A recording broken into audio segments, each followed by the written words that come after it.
દર્શક મિત્રો, નવજીવન ન્યૂઝમાં આપનું સ્વાગત છે. જેવી રીતે આપ જાણી રહ્યા છો કે ગુજરાતમાં ચોમાસાની વિધિવત શરૂઆત થઈ ચૂકી છે. ધમાકેદાર બેટિંગ પર મેઘરાજા કરી રહ્યા છે.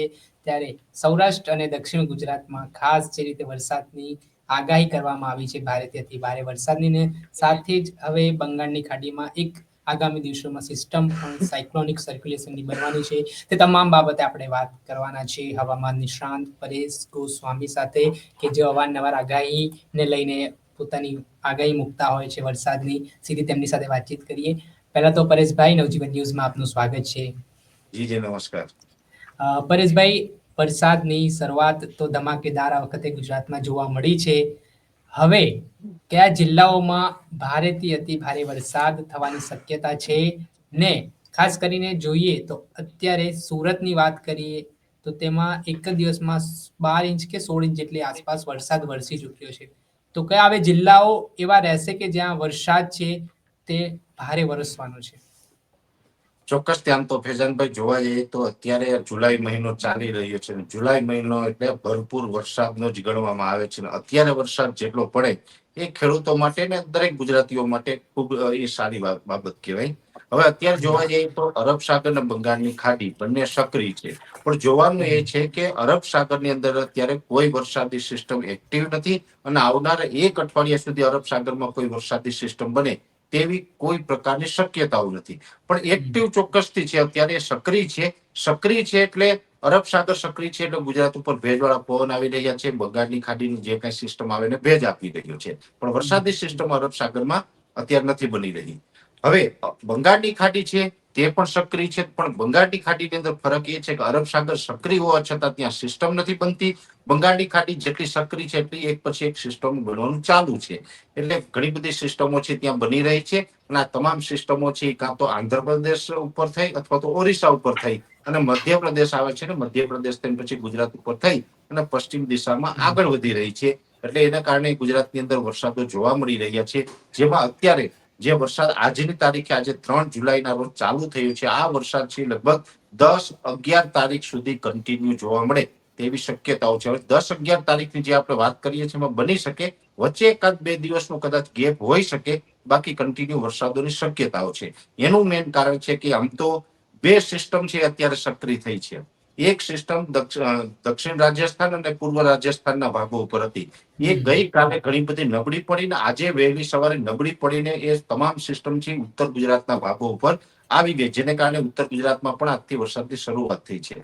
બીજી સિસ્ટમ જે બંગાળની ખાડીની આવી રહી છે તે મધ્યપ્રદેશ ઉપર પહોંચી છે. હવે મધ્યપ્રદેશ વાળી સિસ્ટમ અને ઉત્તર ગુજરાત પર અત્યારે જે રહેલી સિસ્ટમ છે એ બંને સિસ્ટમ વચ્ચે એક મજબૂત ટ્રફ બન્યો છે અને એ મજબૂત ટ્રફ છે એને કારણે અત્યારે વરસાદો પડી રહ્યા છે.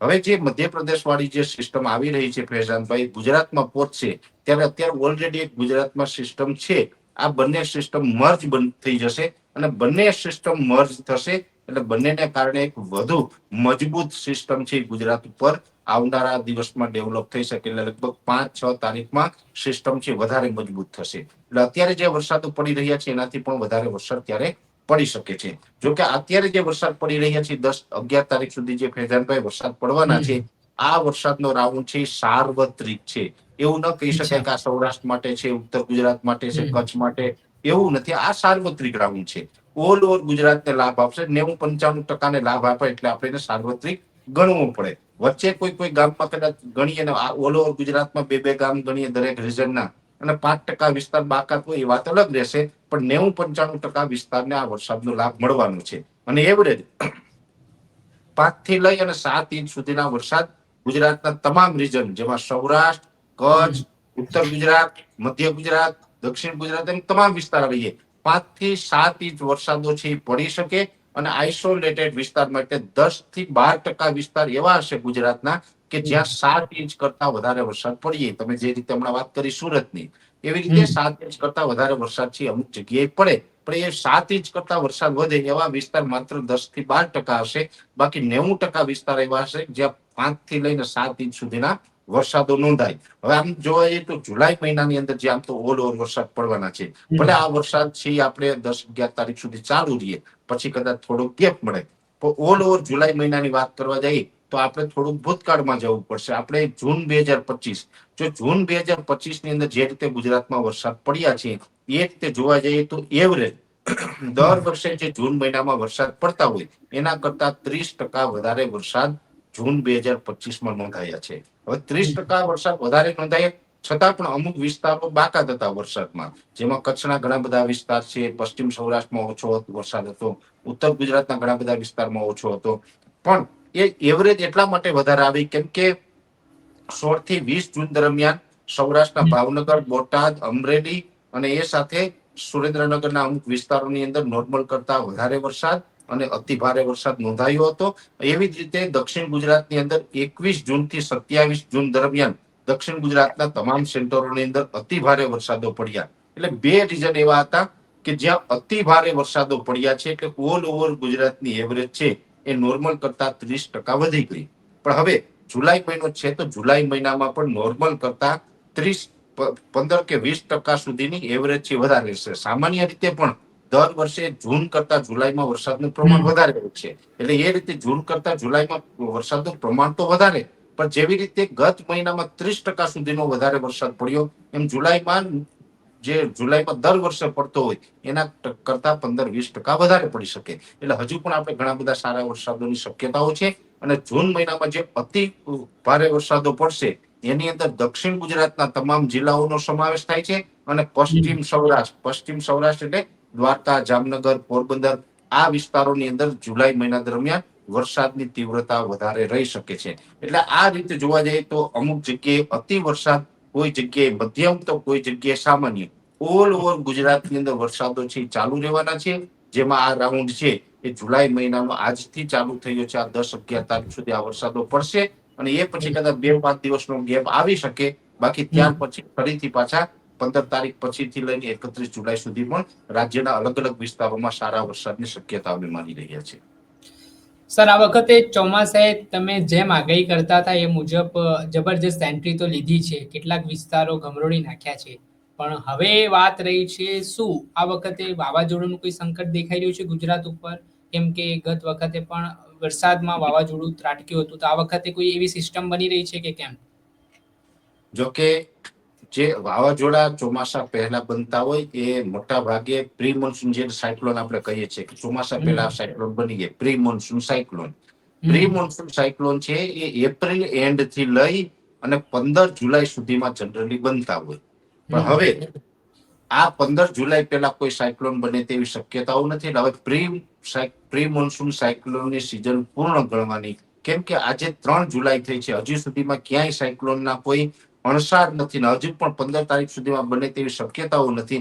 અને હવે વાતાવરણ ધીમે ધીમે સેટ થતું જશે, ચોમાસું પવન સેટ થઈ ગયા છે એટલે હવે સાયક્લોન બનવાની સંભાવનાઓ હોય નહીં. હા, રેર એન્ડ રેર કેસમાં ક્યારેક ગમે તે બની જાય. ગયા વર્ષે ઓગસ્ટમાં એક સાયક્લોન બન્યું હતું, પણ એ અપવાદરૂપ હોય ને એના પણ ટેકનિકલ કારણ અલગ હોય. એ ઘણી વખત એવું બને છે કે 100 વર્ષની અંદર 2 થી 3 કેસ એવા બનતા હોય કે જેમાં ઓગસ્ટમાં કે 15 જુલાઈ પછી કેમ સાયક્લોન બને, બાકી એ સિઝનમાં સાયક્લોન બનતા ન હોય.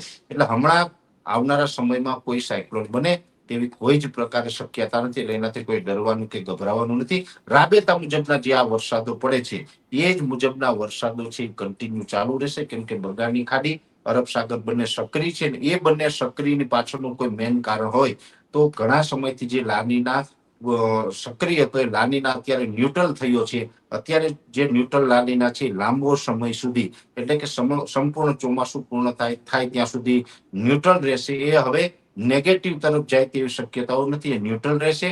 આઈઓડી એટલે કે ઇન્ડિયન ઓશન ડાયપોલ છે એ પોઝિટિવ રહેશે. એટલે લાનીના ન્યુટ્રલ રહેવું અને આઈઓડી પોઝિટિવ રહેવું આ બંને પરિબળો છે જેને કારણે અરબ સાગર અને બંગાળની ખાડીનું હવામાન છે એ વરસાદી સિસ્ટમો બનવા માટે અનુકૂળ છે. એક પછી એક વરસાદી સિસ્ટમો છે બનતી રહેશે અને ગુજરાત અને દેશભરની અંદર સારા વરસાદો છે થતા રહેશે. ચોક્કસથી ખૂબ ખૂબ આભાર સર, તમે સમય આપ્યો.